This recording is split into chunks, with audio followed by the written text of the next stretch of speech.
हिंदूवादी नेता के नाम से छवि है उन्नाव के सांसद साक्षी महाराज की, और एक पत्र वायरल हुआ और जिसमें कट का निशान था और फोटो साक्षी महाराज की थी। हमारे साथ बातचीत करने के लिए मौजूद हैं उन्नाव के सांसद साक्षी महाराज। महाराज जी, एक पत्र वायरल होता है, उर्दू में लिखा होता है और उसमें आपकी भी फ़ोटो होती है। किस तरह से इस पत्र को देखते हैं? और ये पहली बार नहीं है आपको धमकी मिली है, इससे पहले भी आपको धमकियाँ मिली हैं, किस तरह से देखते हैं आप? भारत का संवैधानिक कानून बहुत लचीला है।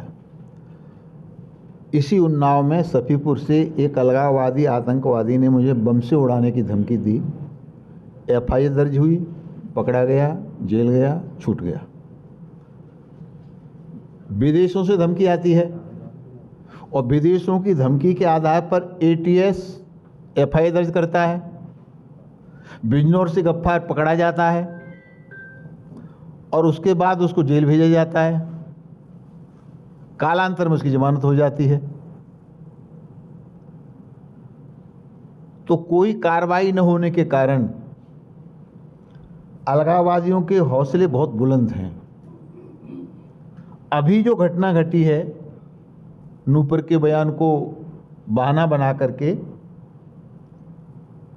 अगर नूपुर का बयान बहाना था तो 26/11 गाड़ी का नंबर तो बहुत पहले से, वो मानसिकता क्या दर्शाता है। और खंजर तो कानपुर से जा रहे हैं, कानपुर उन्नाव तो एक ही है। उमेश को अमरावती में मारा जाता है, कमलेश को लखनऊ में मार दिया गया। तो अब कोई बड़ी वारदात करके ये पूरे देश में अशांति फैलाने की अलगाववादियों की साजिश है और नकारा नहीं जा सकता कि इसमें कुछ हाशिए पे चले गए राजनीतिक लोगों का भी हाथ हो, क्योंकि मोदी जी ने सबका साथ, सबका विकास, सबका विश्वास, सबका प्रयास, इसके आधार पर एक ऐसा सामंजस्य सारे देश में बैठाया है।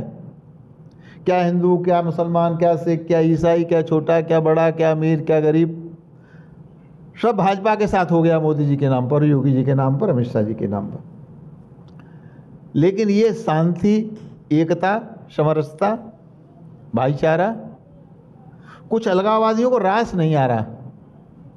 अच्छा महाराज जी, ये समझना चाहेंगे कि कोई भी घटना होती है तो उसमें PFI का नाम सबसे पहले आ जाता है, 2-4 सदस्य मिल जाते हैं उसके, तो इस PFI को लेकर आप क्या कहेंगे? PFI एक आतंकी संगठन है। जितनी जल्दी हो सरकार को PFI को प्रतिबंधित करना चाहिए।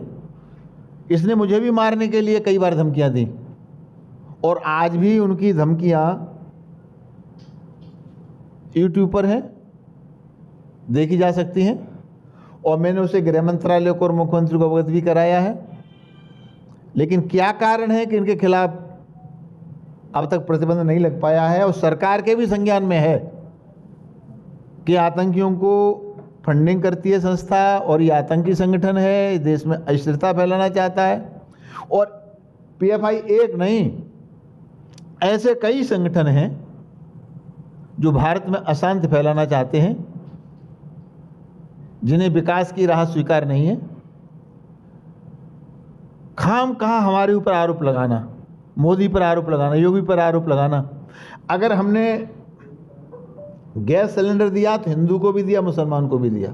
अगर शौचालय दिया तो हिंदू को भी दिया, मुसलमान को भी दिया। अगर आवास दिया तो हिंदू को दिया, मुसलमानों को दिया। सौभाग्य योजना में अगर बिजली थी, हिंदू को भी दी, मुसलमानों को दी। अगर हमने आयुष्मान कार्ड बनाए तो हिंदू को भी दिया, मुसलमानों को भी दिया। पहले वोटों को देख करके विकास किया जाता था, कहाँ वोट बैंक है। लेकिन मोदी युग में वोटों को देख करके विकास नहीं किया जाता, या तो सबका साथ, सबका विकास, सबका प्रयास। अच्छा महाराज जी, आपकी सुरक्षा को लेकर किस तरह से आप सुरक्षित अपने आप को करने के किस प्रकार से पत्र भेजेंगे? क्योंकि आपकी सुरक्षा पहले जिस प्रकार से थी उस प्रकार से कम कर दी गई थी, उसको लेकर आप क्या कहेंगे? ये मैं भी नहीं समझ पा रहा हूँ कि केंद्र से मेरी सुरक्षा थी क्यों कम कर दी गई, और जो सुनता है वो ये आश्चर्य व्यक्त करता है सुरक्षा क्यों कम हुई।